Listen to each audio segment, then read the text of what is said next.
Our story begins here, at this bar in Las Vegas. We are about to observe the coincidental meeting of two related people. Of course they are not aware of this yet.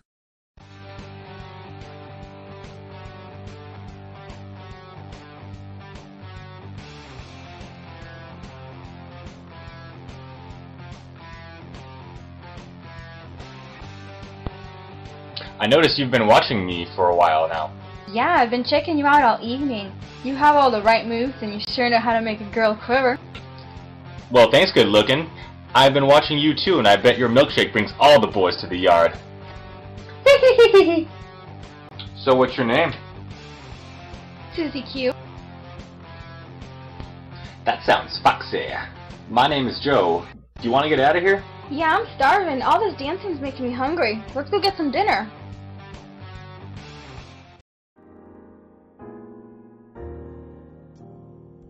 You look absolutely beautiful this evening. I love what you've done with your hair. You must have spent hours on it.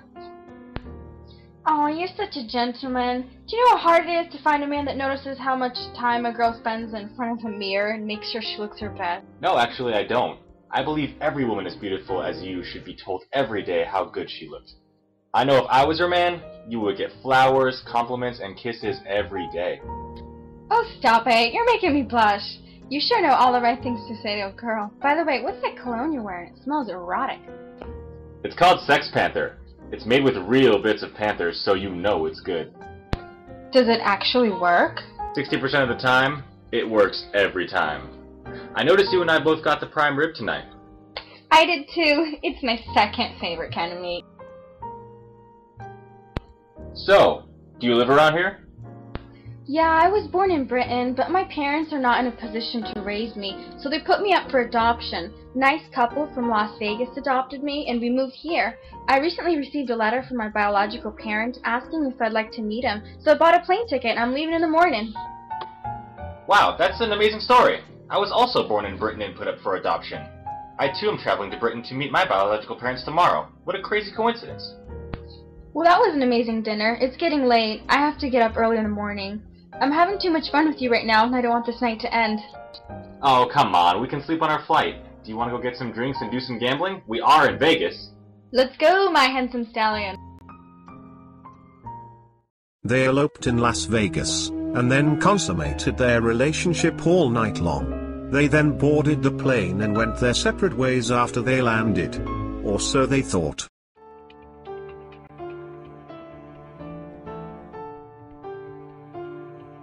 Oh, beep! I'm pregnant. Oh, beep!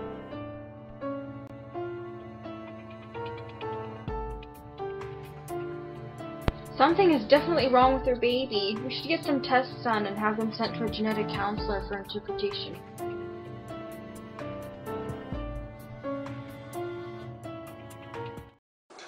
It's like a story from Tales of the Unexpected. A pair of twins, separated at birth, married one another without realising they were brother and sister.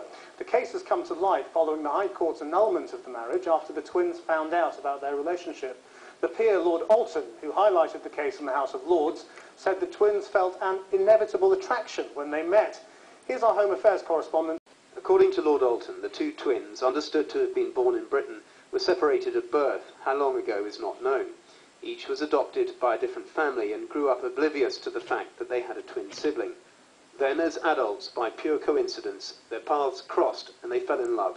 It was only after they'd married that they discovered they were in fact twins. It's not known how they found out. The marriage was subsequently annulled in the High Court. No other details have ever been. We follow our two friends while they go to see Dr. Mattos, the genetic counselor. Come along now, Scroty.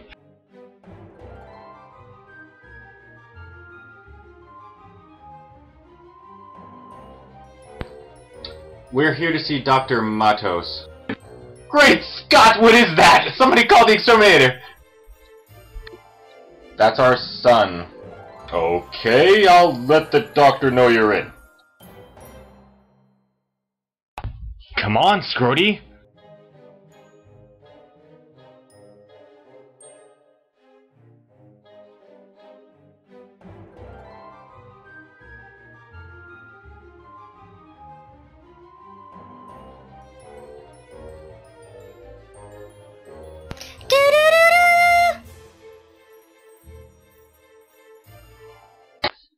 Welcome to my lair. That's literally an interesting breed of dog. Do you mind if I pet him? Literally? Sorry, just literally trying to break the ice. Well then, let's get started. We're concerned about our son's appearance. We thought he'd grow out of it, but once the dragon wings popped up, we became concerned. Yes, well, I'm literally noticing that the two of you look very similar, which makes sense based on the results I received. Yes, we discovered that we are twins separated at birth. We fell deeply in love beforehand. It's like we were drawn to one another by an unseen force. Our love is so strong that we couldn't divorce each other. That explains a lot. What you two have literally done is known as consanguineous mating. This means of the same blood in Latin. A more common term is inbreeding. This may literally cause problems in offspring. Our love will overcome all problems, right, sweetie? Word up, sister. Literally. What's love got to do with it?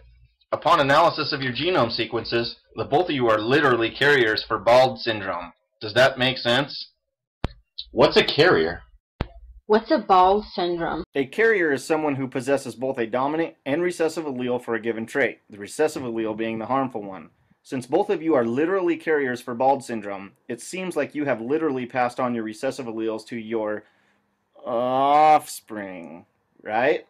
Now, bald stands for Bear and Link Dragon Snowman.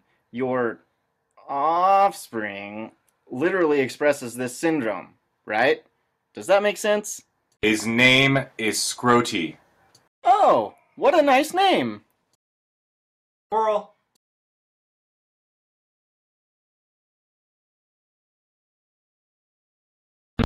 Another common trait of bald syndrome is restlessness.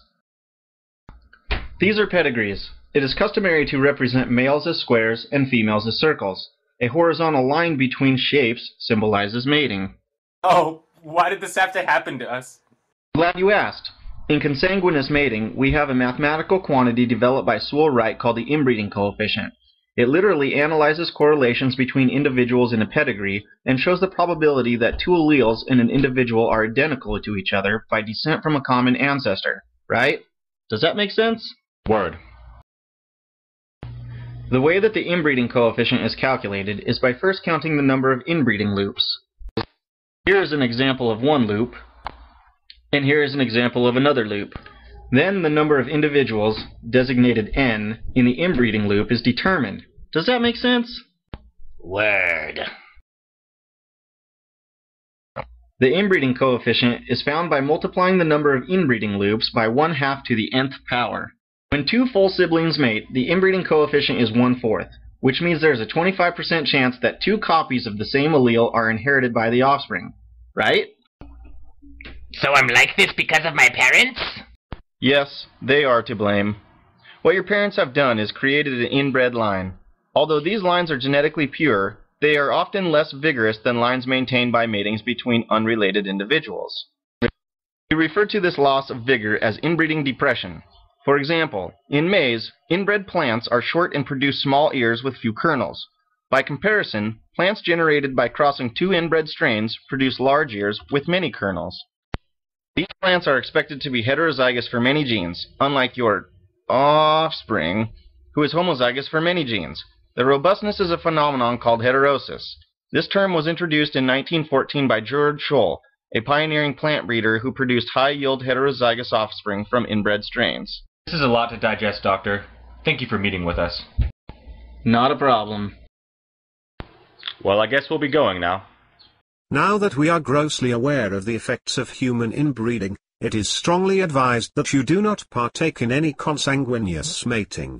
If you decide to do so, you will surely not end up with any children as tall, dark, and gorgeous as this striking young man.